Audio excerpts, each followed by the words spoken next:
and welcome to my channel. I'm Flautist Risa and I'm going to be your flute teacher. In class, we're going to be learning all sorts of cool stuff. Are you excited to be learning a musical instrument? Well, I'm excited you're here. Hey, do you know how old the flute is? They say the flute is the original of the woodwinds, the oldest of the woodwinds. And there were many different kinds of flutes.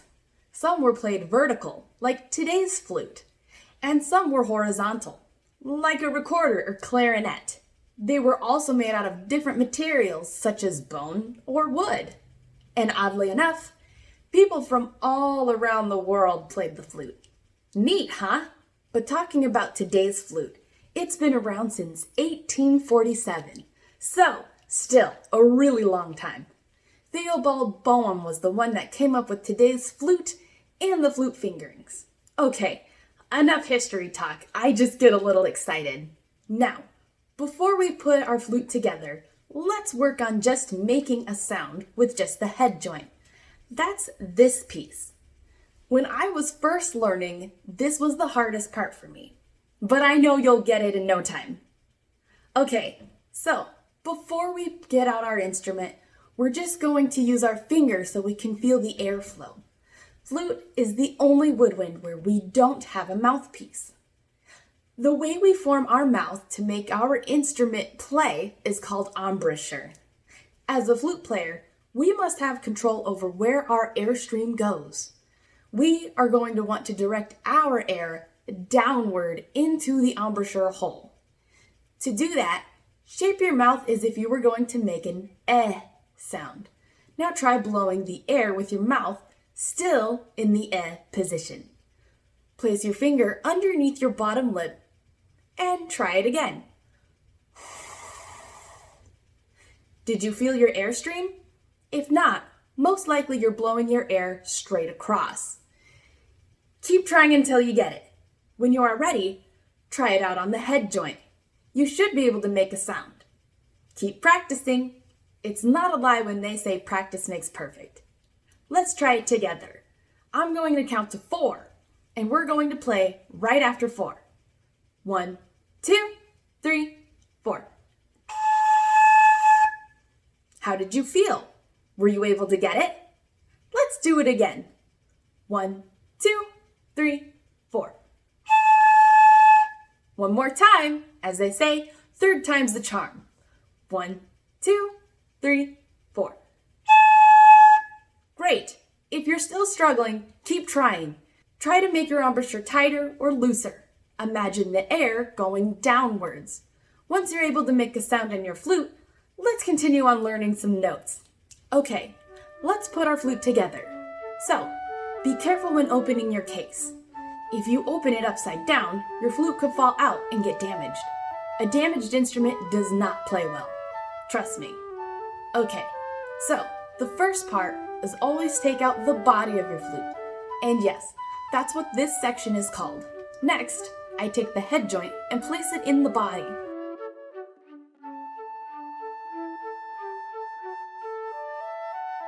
If you are unsure of alignment, you can check down the blowhole and see if it aligns with the keys.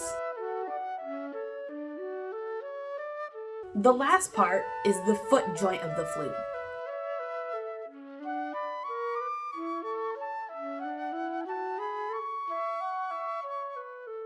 But instead of the keys matching together, we want the rod to align with the middle of the keys on the body. It will look like a misalignment, but it's not. And there we have it. Pretty simple to put our flutes together. Are you ready to play? I know I am. The first thing we need to know is what these 5 lines are. Do you know what they are? Do you know their purpose? This is called a staff. The lines or spaces let us know what note we will be playing. But before I tell you what they are, we need to talk about this thing. Do you know what this is? This is called a treble clef, and it tells us where the note G is.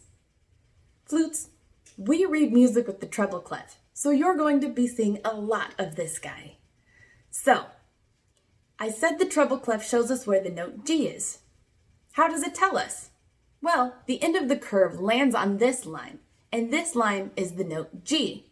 The line starting from the bottom is E, G, B, D, and F. A good way to remember this is every good boy does fine. And then the spaces are F, A, C, E. And it's a little easier to remember because it spells the word face. You'll remember them the more we play. Okay, now that we got that out of the way, let's learn some notes. This is the note G. If you forget, remember to look at the line where the treble clef swirl ends.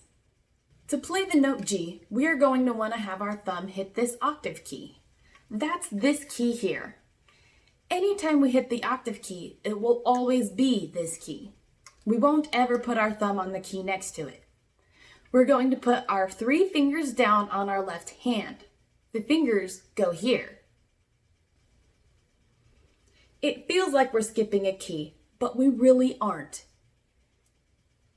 It may take a little time just to get used to the feel of your flute, but the more you practice, the faster it will feel natural.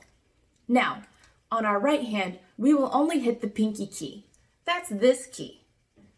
Now that we know the fingerings, let's give it a sound. Go ahead and blow into your flute. Did it sound like this? Let's play together. If you don't want to read the note on the screen, you can print it off in the music for today's lesson. The music is in the description.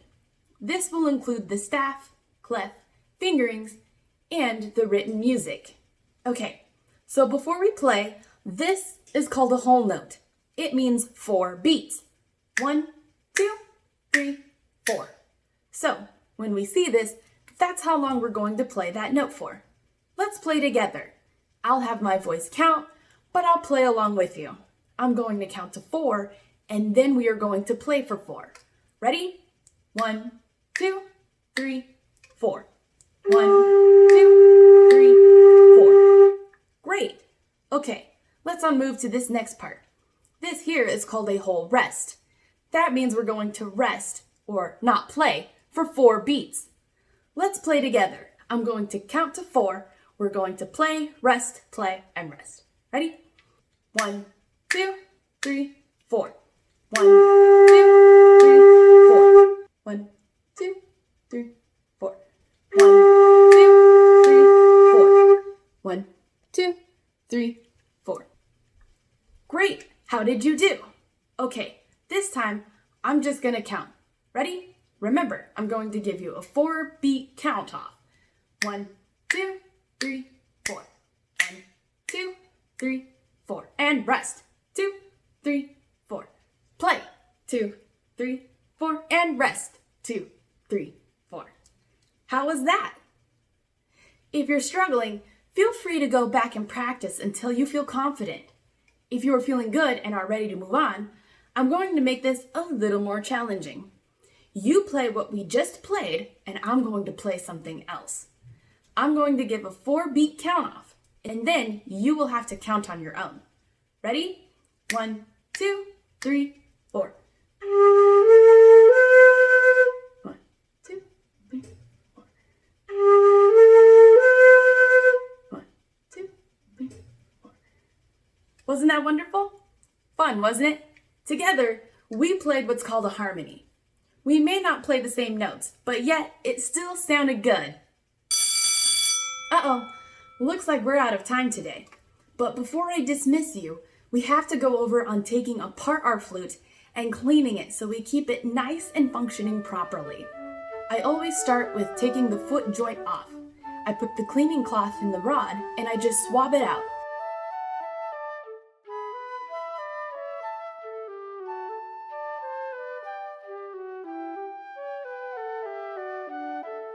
Then I put the foot joint in the case.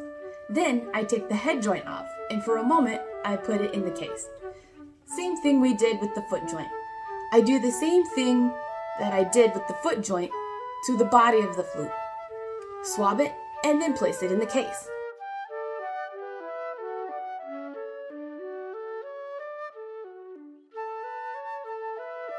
and then we'll swab the head joint. Be careful not to hit the end too hard. That could put your flute out of commission.